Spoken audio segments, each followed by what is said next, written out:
can get the different shades of color by mixing water to it. And then color bloating, you can always fix your color by using a paper towel.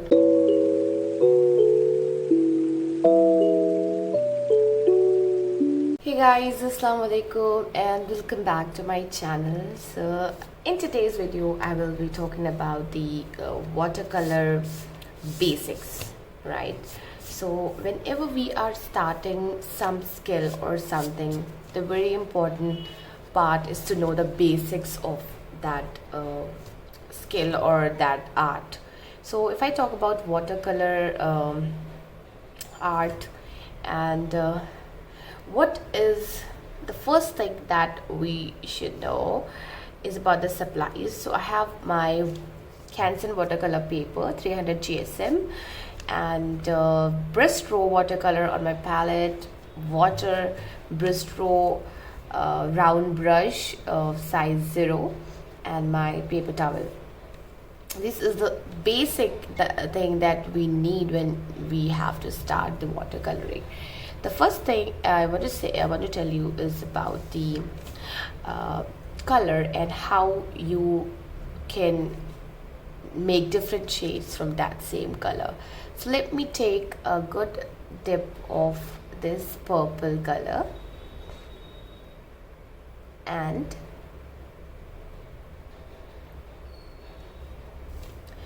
paint this on the paper like that. If the water that you have mixed is very small, like very little amount of water, then you will get the color in the highest pigmentation.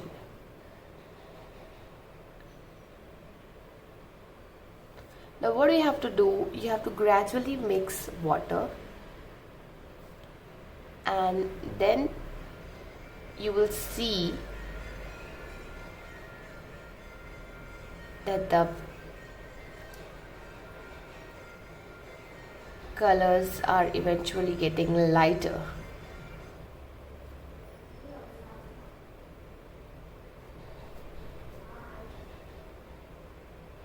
The more amount of water you will mix, the shade of the color will get lighter and lighter. So if you want to make a color lighter in watercolor, what you have to do, you have to mix water. But if it comes to acrylic, you will add white color. Not in the case of watercolor, because if you will add watercolor to the white color to this colors to lighten the shade, the brightness of the color will eventually fade up. The color will go into a little pastel side. So let me once tell you, let me just take you to this. So let's say that this is white, and if I mix white to purple, the color's vibrancy, look at this, it also gets disturbed, or it is different. If I compare this to this is more brighter, and this color, because we have mixed white to it, the vibrancy of this color has been decreased eventually.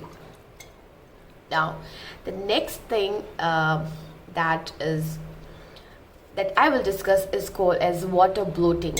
What if you're painting something, for example, taking this purple only, and what if I am painting something, and let's suppose it's a leaf,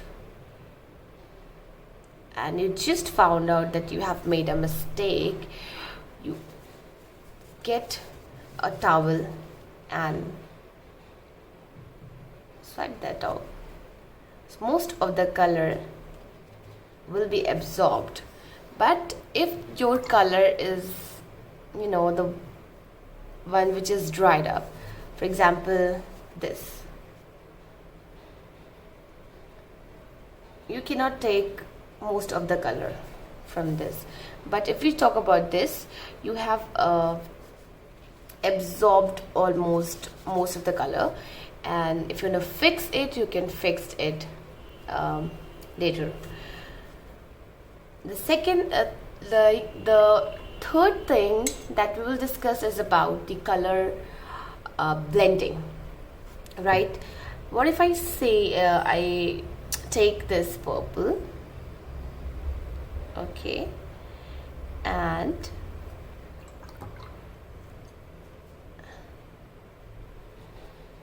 I take some yellow,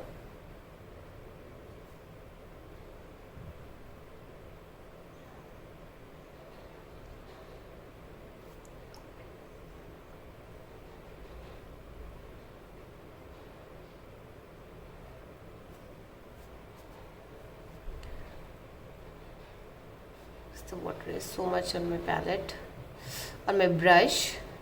Make sure your brush does not has like so much of water. You should be very careful about that. So what I'm gonna do, what I did,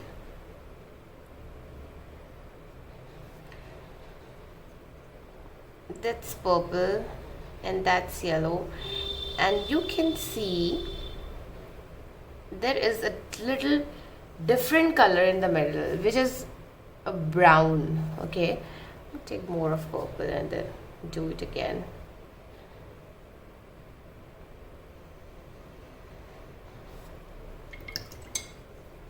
More yellow.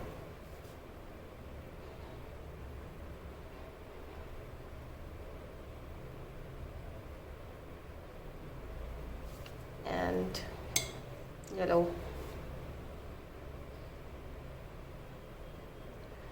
So what you see that there is a different color brown that has been formed by mixing two colors, and the color has been blended the way that there you cannot you cannot find purple in between, you cannot find yellow in between. There the yellow and the brown, or sorry, purple original colors have been, you know, vanished, and they have given a new color in between. This is called color blending, when you're mixing two colors. Also, if you want to get a different shade of color, you can always mix it on your palette. For example, I'll mix yellow with some purple. So you see what's the color that I'm getting is a little brown color. Sorry. This is a shade of brown, muddy yellow, right? Not brown exactly, but muddy yellow. Now, the fourth thing that is called as color bleeding. What is color bleeding? So, let me take yellow again and make a petal like that. Little more water. Not too much. Little. Okay. Now we will take some scarlet and adding the tip of this, and you see the color has bleeded inside the petal like that, and you see that both the colors haven't mixed and they have retained their colors. For example, yellow is yellow and red is red. They are not mixed, but it has just given a bleeding effect to the yellow color. That makes sense. So, for example, if I take yellow and scarlet here, you see the color is a little orange. You see a color orange over here, and here the color has bleeded inside this color, but here it has been blended. I think I'd make a point and you are able to understand what I'm saying. So these are the four basic things when you're starting watercoloring. That is called how you can get the different shades of color by mixing water to it.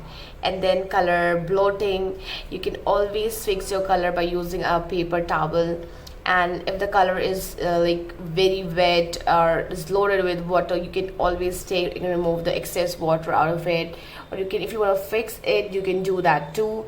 And then the third is called as color blending. This is called color blending when you are mixing two colors in such a way that the between there is two color you're mixing, and in between you see a different shade of the color, and to have been blended and giving a different color. And then this is called as color bleeding, where you have both the colors have retained their property, retain their colors, and they have been also mixed, not kind of mixed, but they're bleeded into each other. So that was all about the basics of watercolor. And before that, I request you to please subscribe to my channel, and I'll be coming up with new videos every Saturday and Thursday, sorry, every Sunday and Thursday. I'll be posting videos basically on watercolor, and I request you to join me in my journey. Also, you can learn watercoloring in the easiest way possible. So thanks for watching. I hope you learned something, and please subscribe to my channel. Meet you in the next video, inshallah. Till then, Allah Hafiz.